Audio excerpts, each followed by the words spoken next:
Hello दोस्तों, I hope आप लोग बहुत ही अच्छे होंगे। आज जो आपके लिए मैं एक वीडियो लेकर आया हूँ जो कि मशीनिस्ट ट्रेड से रिलेटेड है। मशीनिस्ट ट्रेड का चैप्टर नंबर 1 है जो कि आपको काफ़ी ज़्यादा हेल्पफुल देगा।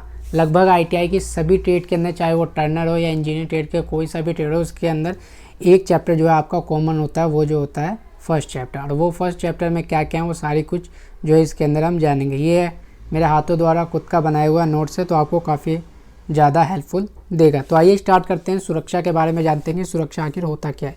देखिए, सुरक्षा जो होता है हमारे दैनिक जीवन का एक बहुत ही महत्वपूर्ण हिस्सा है। आप सभी को पता है कि सुरक्षा जो है सभी के लिए बहुत ही महत्वपूर्ण है, चाहे वो जानवर हो या इंसान हो। सभी चाहते हैं कि हम सुरक्षित रूप से रहें, क्योंकि थोड़ी सी ही लापरवाही से हम अपने शरीर का कोई अंग गंवा देते हैं।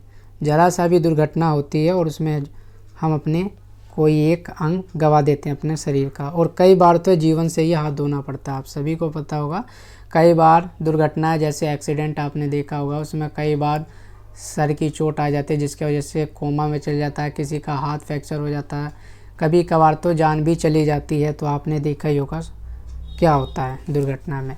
तो इसको अगर शॉर्ट फॉर्म में जानते हैं सुरक्षा का क्या मतलब है। देखिए, किसी भी दुर्घटना से भी हम बचाव करते हैं, किसी भी दुर्घटना से जो हम बचाव करते हैं उसको हम सुरक्षा कहते हैं। ठीक है, किसी भी दुर्घटना से जो है हम अपने आप को बचाने की कोशिश करते हैं, जो भी हम उपाय करते हैं उसको हम सुरक्षा कहते हैं। ये जो है शॉर्ट फॉर्म में है।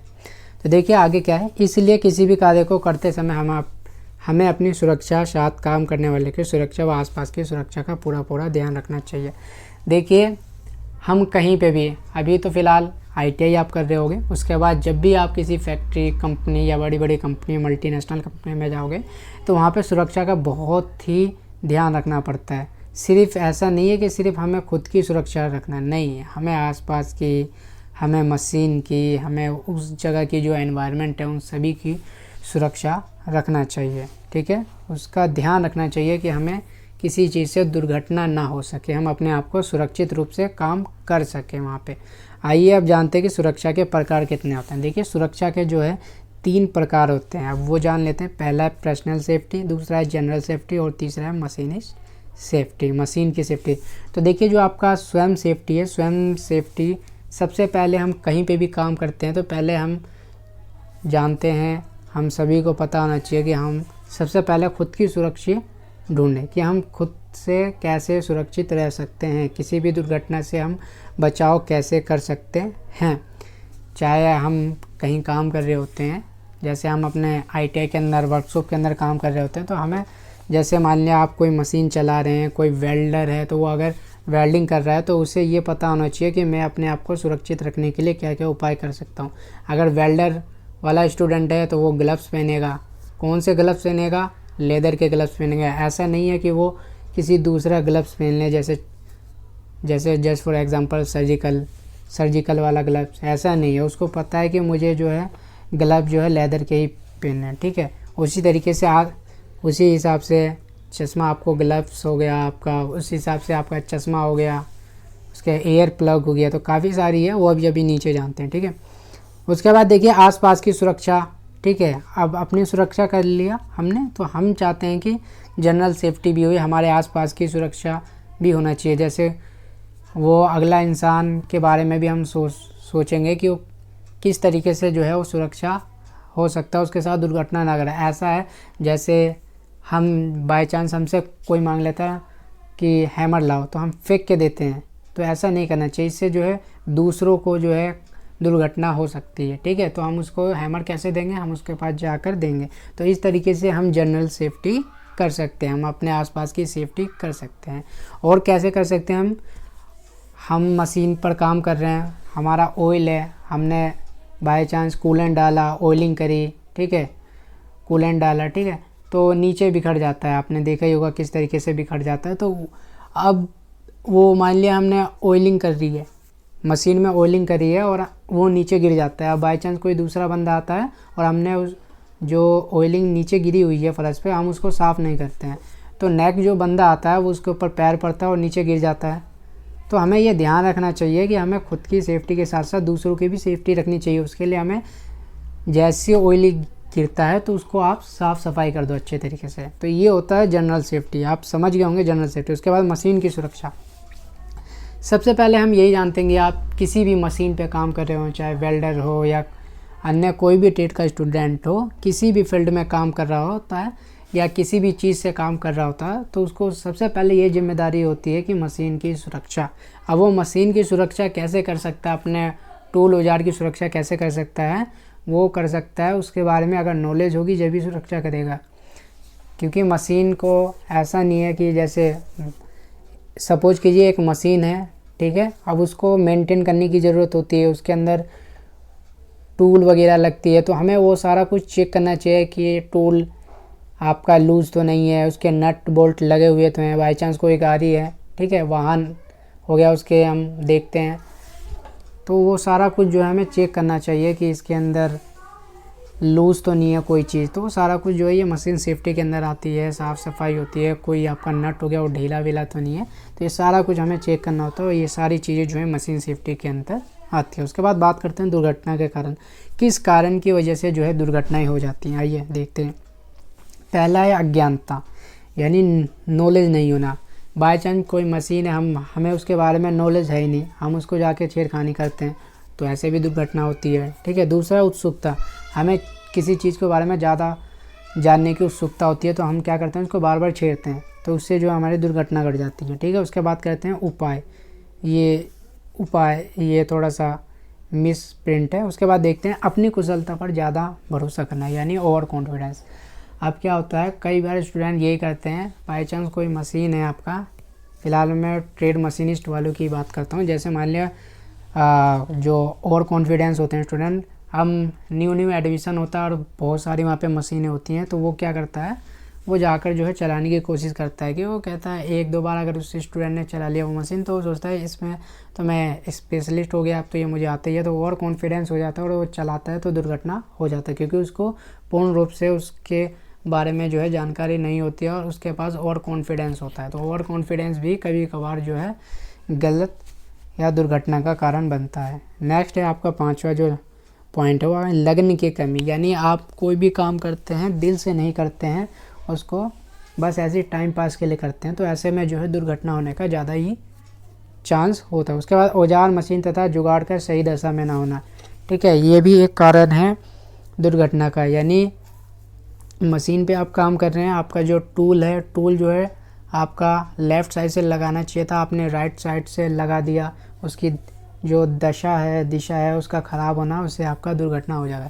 यानी अगर आपको जो टर्निंग करनी है, आप टर्निंग करते समय आपने जो टूल को, आपको पता ही है कि कितनी डिग्री पे उसको मोड़ना होता है, यानी उसको 90 डिग्री पे रखना होता है। अगर आपने उसको 45 डिग्री या 60 डिग्री पे अगर आपने टूल पोस्ट को घुमा दिया तो वो आपका गलत हो जाएगा और एक्सीडेंट हो जाएगा, ठीक है दोस्तों। उसके बाद है 7th है काम करने का गलत तरीका, यानी आपका जो भी काम आप कर रहे हैं उसको करने का जो आपका तरीका है वो गलत है, क्योंकि आपको वो आता ही नहीं है, तो गलत काम करने का तरीका भी जो है दुर्घटना का कारण बन सकता है।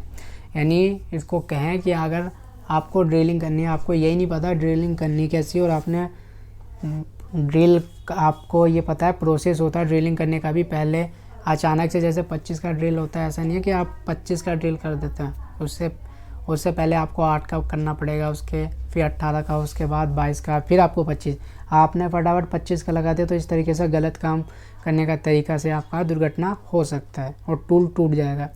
गलत पोशाक, कभी कभार हम देखते हैं कि मशीनों पर ढीले ढाले कपड़े पहन के काम करते हैं और जो हमारा जो कपड़ा होता है वो मशीन के अंदर घुस जाता है, जिसके वजह से काफ़ी ज़्यादा दुर्घटना हो सकती है, आपके हाथ वाथ ख़राब हो सकते हैं, ठीक है। गलत औजार का प्रयोग करना, यानी हमको करना किसी और औजार का उपयोग है, जैसे आपको जस्ट फॉर एग्जांपल मैं आपको देता हूँ, आप उससे ही समझ जाएंगे। मान लिया आपको कोई नट खोलना है, तो उसके लिए आप क्या इस्तेमाल करोगे, स्पेनर इस्तेमाल करोगे। अगर बाई चांस आपने स्पेनर नहीं, उसकी जगह आप कर रहे हो पेचकस या पिलास कर रहे हो, तो ये तो आप गलत औजार का प्रयोग कर रहे हैं, इससे क्या है दुर्घटना कर सकती है। आप पिलास से करोगे, पिलास से होगा ही नहीं, फिसल जाएगा हाथ और आपको चोट लग जाएगी, इस वजह से दुर्घटना का कारण होता है। मशीन के करना होना व बिजली के तारों का नंगा होना। आप कभी कभार क्या होता है कि वर्कशॉप में जाता है, जो बिजली के जो हमारे तारे होती हैं वो जो है नंगी हो जाती है और उसके ऊपर हम पैर रख देते हैं, तो ये भी जो है एक दुर्घटना का कारण बनता है। उसके बाद 11वां है अनुशासन की कमी। ITI वाले बच्चों में सबसे ज़्यादा जो कमी होती है वो अनुशासन की कमी होती है। कई बार क्या होता है कि उनको बहुत ज़्यादा अनुशासन की कमी होती है, जिसकी वजह से जो है दुर्घटनाएं हो जाती है, इधर उधर भागते रहते हैं और कुछ भी मतलब टूल को इधर उधर फेंकते रहते हैं, जिसकी वजह से जो है दुर्घटना हो सकती है। उसके बाद बात करते हैं कृत्रिम श्वसन। कृत्रिम श्वसन क्या होता है वो भी जान लेते हैं। देखिए कृत्रिम श्वसन उसको हम कहते हैं जब दुर्घटनाग्रस्त पे, यानी अगर मैं इजी लैंग्वेज में बोलूँ, अगर कोई आदमी कहीं कंपनी में अगर आप काम कर रहे हैं और वहाँ पर किसी व्यक्ति को चोट लग जाती है, तो डॉक्टर के आने से पहले जो भी आप उसको कृत्रिम जो है उपाय देते हैं, आप उसको सांस देते हैं, तो उसको जो है हम कृत्रिम श्वसन कहते हैं। ठीक है, मान लिया किसी व्यक्ति को सांस नहीं आ रही है और डॉक्टर के आने से पहले आप उसको मुंह के द्वारा जो आप सांस प्रदान कर रहे हैं, तो उसको कृत्रिम श्वसन कहते हैं। ठीक है, जब दुर्घटनाग्रस्त या रोगी व्यक्ति को सांस लेने में कठिनाई होती है तो उस समय उसे कृत्रिम अर्थात बनावटी सांस दिया जाता है, जिसे कृत्रिम श्वसन कहते हैं। अभी मैंने आपको बता दिया मुंह के द्वारा जो हम सांस देते हैं। बाई चांस किसी व्यक्ति को जो है सांस नहीं आ रहा तो आप मुंह द्वारा जो है सांस देते हैं डॉक्टर के आने से पहले, ये जो करते हैं इसको ही कहते हैं। उसके बाद आते हैं उसी में सिल्वेस्टर विधि। ये भी जो है प्राथमिक चिकित्सा देने वाले व्यक्ति को रोगी के, देखिए प्राथमिक चिकित्सा के ये 3 उदाहरण हैं आपके। प्राथमिक चिकित्सा देने वाले व्यक्ति को रोगी के सिर की तरफ घुटना के बल बैठना चाहिए और रोगी के दोनों हाथों को पीछे लगाकर कोहनियों को ज़मीन से स्पर्श करवाना चाहिए। ठीक है, अब किसी व्यक्ति को जो है सांस नहीं आ रही है या उसको कोई दिक्कत है तो आप ऐसे करें, तो जिसके वजह से उसका अगर ऐसे करते हैं तो उसके में सांस आ जाता है, इस वजह से व्यक्ति जो है बच जाता है। तो कई बार जो है आप काम कर रहे होते हैं, अचानक से डॉक्टर का पहुंच पाना मुश्किल होता है, तो उस समय जो है ये 2-3 जो है विधि होती हैं वो जो है आपको देनी होती है। ठीक है, उसमें से आपको मैंने बताया, अभी आपका आया था सिल्वेस्टर विधि, अभी आपका सेफर विधि। सेफर विधि जो है लास्ट है। इसमें है रोगी के ऊपरी भाग के वस्त्र ढीले कर देने चाहिए। अब सहायक व्यक्ति को रोगी की पीठ की तरफ बैठकर, ठीक है, इसमें क्या होता है किसी व्यक्ति को जो है फेफड़े में दिक्कत आ जाती है या सांस फूलने लग जाता है, तो उस कंडीशन में आपको सेफर विधि देनी पड़ती है। ठीक है, तो उसमें जो है व्यक्ति को क्या करना पड़ता है, तो आपके वस्त्र जो होते हैं, कपड़े होते हैं, थोड़ा ढीले डाले कर देने चाहिए। इससे व्यक्ति रोगी के पीठ की तरफ बैठ जाएं उसके। ठीक है, उसके हाथों और पसलियों को दबाना चाहिए जिससे रोगी की फेफड़ों को हवा बाहर निकले। तो इसमें क्या है, किसी व्यक्ति को जो है ढीले कपड़े कर देने चाहिए, उसके बाद जो उनके पसलियाँ और फेफड़े हैं उसको धीरे धीरे दबाना चाहिए, इससे जो है उसको हवा बाहर निकल जाती है। ठीक है, और सांस आने लग जाती है। अब जानते हैं सॉफ्ट स्किल क्या होती है। देखिए सॉफ्ट स्किल जानते हैं, सॉफ्ट स्किल जो है आगे काफ़ी ज़्यादा बेनिफिट है सभी के लाइफ में। देखिए सॉफ्ट स्किल एक टर्म है जिसका संबंध उस व्यक्ति से है जो किसी फर्म, कंपनी या कार्यालय में काम करता है तथा उसका इमोशनल बिहेवियर जैसे बातचीत करने का ढंग, भाषा, उसकी आदतें, मित्रता, हाव भाव दूसरे व्यक्ति के साथ। तो सॉफ्ट स्किल देखिए दोस्तों, ये एक टर्म है जिसमें जो है व्यक्ति का जो है बिहेवियर, बर्ताव, किसी व्यक्ति से कैसे वो बातचीत करने का तरीका है, टीम वर्क कर पाते हैं नहीं कर पाते हैं, तो वो सारा कुछ जो है सॉफ्ट स्किल के अंदर ही आता है। सॉफ्ट स्किल में यही होता है, आपका बिहेवियर हो गया, अनुशासन हो गया, आपका बातचीत करने का ढंग हो गया, तो ये सारी चीज़ें आपका सॉफ्ट स्किल में आता है। सॉफ्ट स्किल से जो है व्यक्ति ग्रो कर सकता है, चाहे वो कंपनी का कर सकता है या व्यक्ति अपने पर्सनल भी कर सकता है अगर सॉफ्ट स्किल को अगर वो अपनाएगा तो। उसके बाद बात करते हैं व्हाट इज़ PPE। ठीक है, PPE के बारे में जानते हैं, काफ़ी ज़्यादा क्वेश्चन PPE से भी पूछे जाते हैं। देखिए PPE का पूरा नाम है पर्सनल प्रोटेक्टिव इक्विपमेंट। ठीक है, इसका अर्थ है ऐसी वस्तुएं जो हमारी सुरक्षा करती हैं अर्थात सुरक्षा प्रदान करते हैं।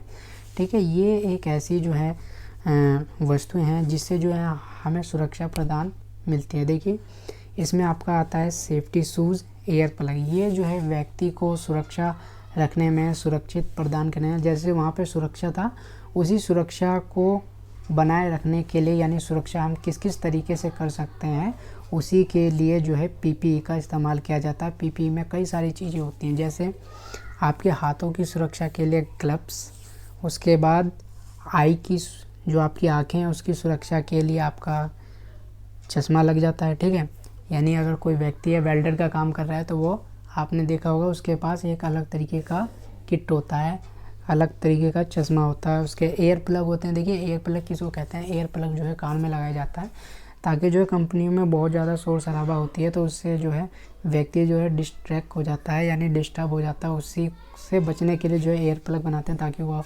व्यक्ति जो है अपना ध्यान जो है आकर्षित कर सके अपने कामों पे। तो ये 3-4 चीज़ें जो हैं सुरक्षा के आते हैं, जैसे आपके हाथों के लिए आपके ग्लव्स हो गए, कानों के लिए एयर प्लग, और सर के लिए जहाँ पे आपका कंस्ट्रक्शन का काम चलता है वहाँ पे आपका हेलमेट आ जाता है पीला कलर का, आपने देखा होगा। उसके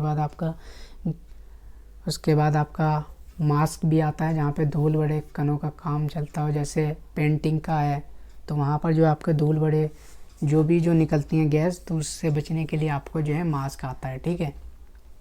उसके बाद आपके सेफ्टी शूज़ आते हैं और यूनिफॉर्म आती है। ये सारी किटें जो हैं आपका पर्सनल प्रोटेक्टिव इक्विपमेंट के अंतर्गत आती हैं, ठीक है। अब जानते हैं व्हाट इज़ 5S। 5S क्या होती है, देखिए 5S एक कार्य क्षेत्र को सुरक्षित, कुशल व प्रभावी बनाने के लिए व्यवस्थित करने की एक विधि है। 5S का लक्ष्य एक स्वच्छ सुव्यवस्थित वातावरण बनाना है जो लोगों को समय बर्बाद किए बिना अपना काम करने की अनुमति देता है, जबकि चोट के जोखिम खतरों को भी कम करने में मदद करता है। देखिए 5S जो है जापान की एक कंपनी थी टोक्यो, उसने अपनाया था। अब मैं इसके पीछे जो है स्टोरी बताता हूँ, ये 5S कहाँ से निकला है इसकी हिस्ट्री बताता हूँ। तो देखिए जापान में क्या हो रहा था, कई सारी जो कंपनियाँ थी वो जो है सही रूप से अपना प्रोडक्शन नहीं निकाल पा रही थी, जो उनके वर्कर होते हैं वो सही रूप से काम नहीं कर पा रहे थे, काफ़ी काम बिखरा हुआ रहता था, साफ़ सफाई की कमी रहती थी, अनुशासन की कमी रहती थी, जिसकी वजह से जो है उनकी कंपनी जो है ग्रो नहीं हो पाती थी। तो वहाँ के जो जापान के इंजीनियर थे उन्होंने जो है एक जो है नियम बनाया, ठीक है, एक नियम बनाया और एक वर्ड निकाला जिसे कहते हैं 5S। और ये जो है पहली बार 1980 में इस्तेमाल किया गया था जापान के टोक्यो, आपके जो टोयोटा कंपनियों द्वारा जो है सर्वप्रथम पहली बार जो है इसका उपयोग किया गया था। जो टोयोटा के इंजीनियर होते हैं उन्होंने ही ये जो है 5S का निर्माण किया था, जो कि 1980 में स्टार्टिंग हो गई थी, लेकिन 1990 से ये जो है सब लोगों ने अपनाने लगे, सभी कंपनियों द्वारा 5S का अपनाने लगे। 5S जो है आपका जैपनीज वर्ड है जो कि 5 वर्ड से मिलकर बना। वो 5 वर्ड कौन कौन से वो भी अभी हम बताते हैं। देखिए पहला है आपका सिरी। देखिए सिरी का जो हिंदी वर्ड होता है वो होता है आपका छटाई करना। आप छटाई किस तरीके से करते हैं, देखिए बाय चांस आपके टूल रूम होते हैं, यहाँ पे इतने सारे जो है मान लिया आपके टूल होते हैं, ठीक है, ये सारे जो है ये आपके टूल हो गए, ठीक है, सपोज करना है ये आपके टूल हो गया, जिसके अंदर आपका कटिंग टूल, मेजरिंग टूल और आपके कई सारे यहाँ पे टूल इकट्ठा हो रखे हैं। अब इकट्ठा जो टूल है, बाय चांस इकट्ठा टूल है, यहीं पे ख़राब टूल भी पड़े हैं, यहीं पे सही टूल भी पड़े हैं, तो इनको जो है हमें छटाई करना है। क्या करना है, हमें छटाई करना है। इसको मतलब सही टूल हैं तो उनको अलग रखना है और ख़राब टूल हैं तो उन्हें अलग रखना है। तो इस तरीके से जो हमें छटाई करना है, ठीक है, तो इसको कहते हैं हम छटाई यानी शेरिय। दूसरा है सिटोन यानी सुव्यवस्थित करना। आपने देखा ही होगा मेडिकल पे आप जाते हैं और आप कहते हैं कि भैया हमें ये वाली दवाई देना, तो आपने देखा ही होगा फट सुन जाता और लेकर आता। तो किस वजह से हुआ कि उसको याद है कि इतनी सारी जो मेडिकल की शॉप इतनी बड़ी होती है, उसको एक एक जगह का पता होता है। क्यों पता होता है कि यहाँ पर ये चीज़ रखी होती है, क्योंकि उसने अपने जो मेडिकल शॉप है उसने सुव्यवस्थित ढंग से बना रखा है, उसने एक निशान बना रखा है और उसको हर जगह के बारे में पता है कि यहाँ पे ये चीज़ मिलेगी, ये चीज़। अब वही चीज़ को अगर वो सभी को इकट्ठा एक ही जगह रखे तो क्या वो ढूंढ पाएगा, नहीं। तो इसीलिए सुव्यवस्थित कोई भी चीज़ आपका, जैसे हैंडलिंग टूल होगी, आपका मेजरिंग टूल होगी, कटिंग टूल होगी आपकी, तो ये सभी टूलों को जो है अपनी अलग जगह रखना है। जैसे मान लिया आपका एक बॉक्स आपने बना दिया, इसके अंदर आपने कटिंग टूल, तो इसके अंदर सिर्फ कटिंग टूल रखनी है। इसके अंदर मेजरिंग टूल, तो इसके अंदर मेजरिंग टूल रखनी है। इसके अंदर आपका मिलिंग कटर है तो इसके अंदर मिलिंग कटर, इसके अंदर आपका शेपर की कटर रखना है तो कटर शेपर की टूल रखना है। तो ये जो है हमें सुव्यवस्थित किसी भी चीज़ को अगर एक और एग्जांपल देता हूँ मैं आपको, आपके घरों में जो है जहाँ पे आप कपड़े टांगते हैं तो वहाँ पे भी आप जो है अपना सुव्यवस्थित इस्तेमाल कर सकते हैं। जैसे एक हैंगर है, उसके अंदर आपने टी शर्ट डाल दिया, दूसरे हैंगर में आपने शर्ट डाल दिया, तीसरे हैंगर में आपने पैंट डाल दिया या जीन्स डाल दिया। इससे क्या बेनिफिट होगा? इससे बेनिफिट यही होगा, जैसे आपको शर्ट चाहिए तो आपको पता है कि इस वाले खाने में जो शर्ट है वो जाके आप लेकर आ जाएंगे, ठीक है। अगर आप एक ही हैंगर में शर्ट भी, पैंट भी, टी शर्ट भी, ये चाहे तीनों चारों चीज़ एक साथ लेंगे तो आपको ढूंढने में परेशानी होगा। तो इसी तरीके से सुव्यवस्थित करना होता है, ठीक है, चाहे वो किसी भी कंपनी में हो, इससे जो है कंपनी का ग्रो होता है। उसके बाद कहते हैं शीशों, यानी साफ़ सफाई, यानी कहीं पे भी आप काम कर रहे होते हैं तो सबसे ज़रूरी होता है साफ़ सफाई।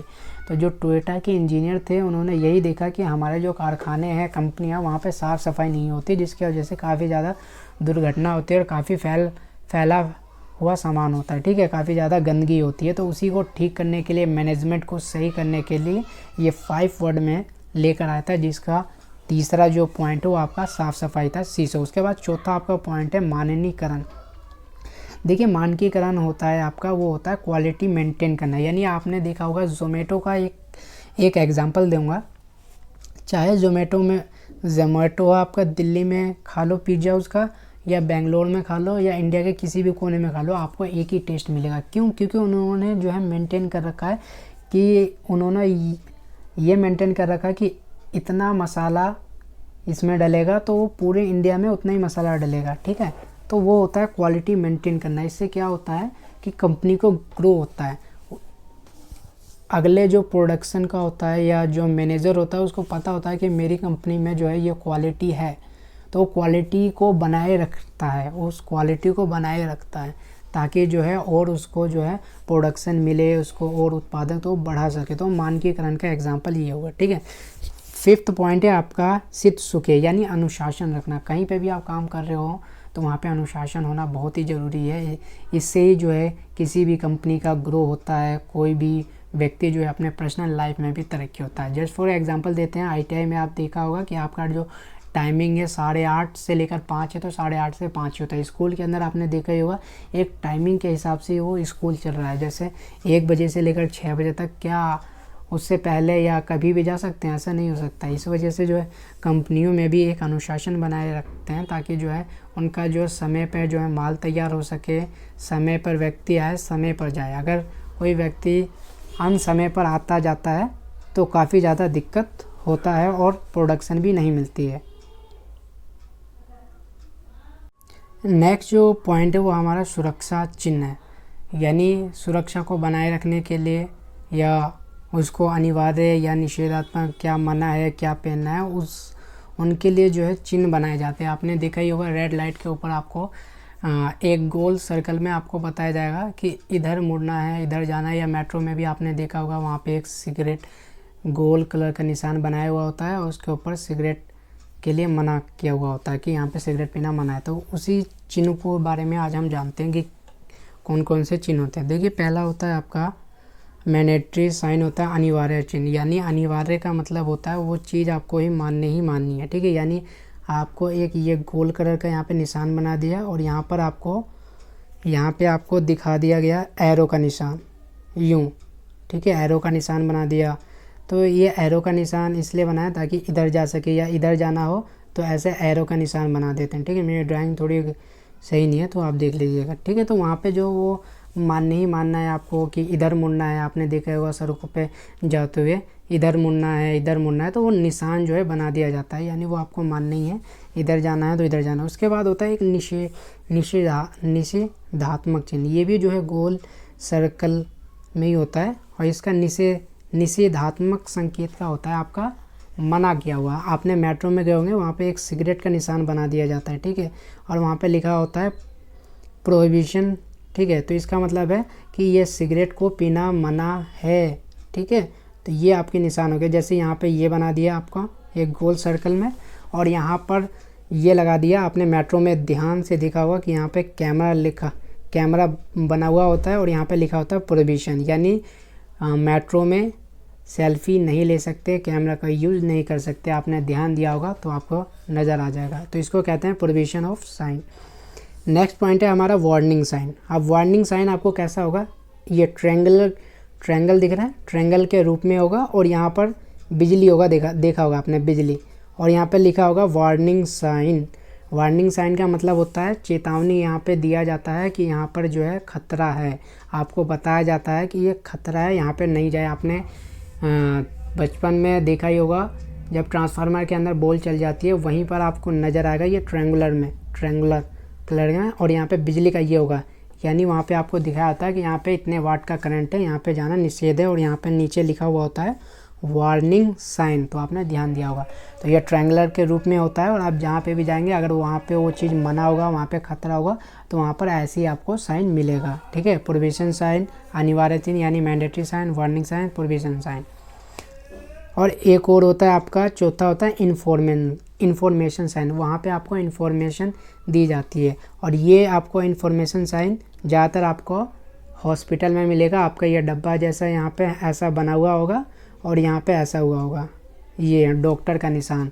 तो आपको बताया जाएगा कि यहाँ पे इन्फॉर्म दिया जाएगा या इन्फॉर्मेशन दिया हुआ होता है कि यहाँ पर जो है आपका डॉक्टर है, हॉस्पिटल है। तो ये इन्फॉर्मेशन दी जाती है, किसी भी चीज़ में आपको ये डब्बा बता देंगे और इसके अंदर कोई भी चीज़ बना देंगे तो आपको पता चल जाएगा यहाँ पर ये चीज़ मिलती है, इन्फॉर्मेशन दी जाती है। ठीक है, आपने देखा होगा मेट्रो वॉल पे ऐसे डब्बा हुआ बनता हुआ, ज़्यादातर ये मेट्रो में कम, यहाँ आपको हॉस्पिटल की जगह पे ज़्यादा ही आपको दिखेगा। यानी कोई चीज़ यहाँ पर बता दिया और यहाँ पे बना दिया चप्पल, या आपने देखा होगा जूता, तो यहाँ पे चप्पल बना दिया तो यहाँ पे चप्पल पहनना है। ठीक है, इन्फॉर्म दी जा रही है कि आपको चप्पल पहन के चलना है। तो ये होती है इन्फॉर्मेशन साइन। इसका आपका ये देख लें कि ये जो इसका शेप होता है ये डब्बे होता है। ठीक है, डब्बा कलर का होता है। तो यही क्वेश्चन जो आपके एग्ज़ाम में ज़्यादातर पूछे जाते हैं। उसके बाद आता है हॉट वर्क क्या होता है। देखिए, ऐसे कार्य जिन्हें करते समय हीट उत्पन्न होती है। ठीक है, जैसे वेल्डिंग में हीट होती है, brazing, soldering, heat treatment, grinding करते समय जो भी चीज़ आप कर रहे हैं उसके अंदर अगर हीट पैदा हो रही है, गर्म हो रही है वो चीज़, तो उसको हम कहते हैं हॉट वर्क। उसके बाद बात करते हैं व्हाट इज़ अ फायर, आग किसे कहते हैं। देखिए, किसी ज्वलनशील पदार्थ का जलना ही हम अग्नि कहलाते हैं। ठीक है, आग के लिए ईंधन और ऑक्सीजन का तत्व होता है, यानी आग जलने के लिए अगर ईंधन और ऑक्सीजन मौजूद है तो वहाँ पर जो है आग लग जाएगी। अब जानते हैं, अब आग के भी कई प्रकार होते हैं और किस तरीके से बुझाया जाता है वो भी आपको जानना आवश्यक है, क्योंकि अब ITI कंप्लीट होने के बाद आप कंपनी में जाएंगे तो आपको ये सारी नॉलेज पता होनी चाहिए कि किस तरीके से आग लगी है तो उसमें किस तरीके का जो है आपका उपयोग करना है वो चीज़ को बुझाने के लिए। तो देखिए, लकड़ी कागज़ से लगने वाली जो आग होती है क्लास A में आती है, और ये क्वेश्चन हर बार एग्ज़ाम में पूछा जाते हैं, तो ये ध्यान से पढ़ लें। लकड़ी से और कागज़ से अगर आग लगी है तो उसको जो है ईजी तरीके से हम पानी से बुझा सकते हैं। ठीक है, दूसरा है आपका क्लास B फायर, डीजल तेल से लगने वाली आग। अगर डीजल या तेल से अगर आग लगी है तो उसको बुझाने के लिए हम कार्बन डाइऑक्साइड का उपयोग करते हैं। तो ये चीज़ आपको पता होनी चाहिए कि क्लास B से कौन सी आग लगती है और उसको बुझाने के लिए कौन से उपकरण का उपयोग करना होता है। ठीक है, उसके बाद तीसरा है class C fire gas, CNG, LPG, dry powder. ठीक है, ये देखिए, अगर क्लास C फायर किस से आग लगती है, गैस से, CNG से, LPG से अगर ये आग लगती है तो आपको बुझाने के लिए कौन से उपकरण का उपयोग करना पड़ेगा, वो है आपका ड्राई पाउडर। ठीक है, ऐसा नहीं है कि आप पानी का यूज़ करेंगे, इससे क्या होगा, वो बुझेगा ही नहीं आग। तो हर आग को बुझाने के लिए अलग अलग उपकरण बनाए गए हैं। क्लास D फायर है, अगर बिजली से आग लग जाती है तो उसको बुझाने के लिए हमें CTR का प्रयोग करना पड़ता है। आपने देखा ही होगा रेड कलर का जो आपके ITI में होंगे, हर जगह आपको मौजूद है कि किस तरीके से आग लगेगा वो आपको बुझाया जाता है। अब तो ऐसे उपकरण भी आ गए हैं कि चाहे कैसी भी आग लग जाए और उसको बुझाने के लिए एक ही उपकरण होता है, उसके अंदर सारा कुछ मिक्स होता है, ड्राई पाउडर भी होता है, आपका CO2 होता है, तो उससे आप एक ही जो है उससे बुझा सकते हैं। उसके बाद जो लास्ट पॉइंट है आपका प्राथमिक उपचार। देखिए क्या होता है प्राथमिक उपचार, डॉक्टर के आने से पहले जो भी हम रोगी को उपचार देते हैं उसको हम प्राथमिक उपचार कहते हैं। यानी कोई व्यक्ति है, उसको दुर्घटना हो गया, सांस नहीं आ रही है, अगर हम जाकर उसकी मदद करते हैं तो उसको हम प्राथमिक उपचार कहते हैं। ठीक है, अब यहाँ पे नीचे भी देख लें, कारखाने में दुर्घटना किसी भी समय घट सकती है। आप सभी को पता है कि कंपनियों में काम करते हो कभी भी कोई भी दुर्घटना हो सकती है और उस समय डॉक्टर का तुरंत उपलब्ध होना मुश्किल ही होता है। आप सभी को पता है कि उस समय तुरंत जो है डॉक्टर तो बैठे नहीं रहते हैं जो फटाक सुना जाए, ठीक है। तो उस समय बहुत ही मुश्किल होता है। अतः अचानक दुर्घटना या बीमारी के अवसर पर डॉक्टर के पहुंचने या अस्पताल जाने से पहले घायल या बीमारी व्यक्ति को दी जाने वाली आवश्यक उपचार को ही प्राथमिक चिकित्सा कहते हैं। जैसे कि मैंने आपको बताया पहले ही कि जो भी चीज़ डॉक्टर के आने से पहले जो हम रोगी को उपचार देते हैं उसको हम प्राथमिक उपचार, यानी कोई व्यक्ति है जिसको सांस नहीं आ रही है, हम उसको अपने मुंह से सांस देते हैं तो वो हमारा प्राथमिक उपचार ही हुआ। या जैसे किसी को छोटी मोटी चोट लग जाती है तो उसको हम डेटॉल लगाकर पट्टी कर देते हैं, वो हमारा प्राथमिक उपचार ही हो गया। अब देखिए प्राथमिक उपचार में भी जो आपकी किट होती है जिसको फर्स्ट एड किट कहते हैं, उसके अंदर क्या क्या होनी चाहिए। देखिए पट्टी होनी चाहिए, आपकी रुई होनी चाहिए, डेटॉल होनी चाहिए, बर्नॉल होनी चाहिए, कैंची, चाकू, सेफ्टी पिन, सोडा, बाइकार्बन और ड्रॉपर, ये सारी चीज़ें जो हैं आपकी फर्स्ट एड किट में होनी चाहिए। ये जो आपका फर्स्ट एड किट आपने बसों में भी ध्यान से देखा होगा, रेड कलर का होता है और वहाँ पे निशान होता है। किस चीज़ का निशान होता है आपने देखा होगा, ये डब्बा का। मैंने पहले ही बोला कि ये जो डब्बा है यहीं पे ये इन्फॉर्मेशन के लिए बताई होती है कि यहाँ पे फर्स्ट एड किट है रेड कलर का। आपने ध्यान दिया होगा तो आपको पता चल जाएगा अगर आप बस में सफ़र करते होंगे। तो आशा है आपको हमारी जो है काफ़ी अच्छी लगी होगी वीडियो, और जो भी स्टूडेंट को किसी तरीके से कोई डाउट होता है वो कमेंट में पूछ सकते हैं।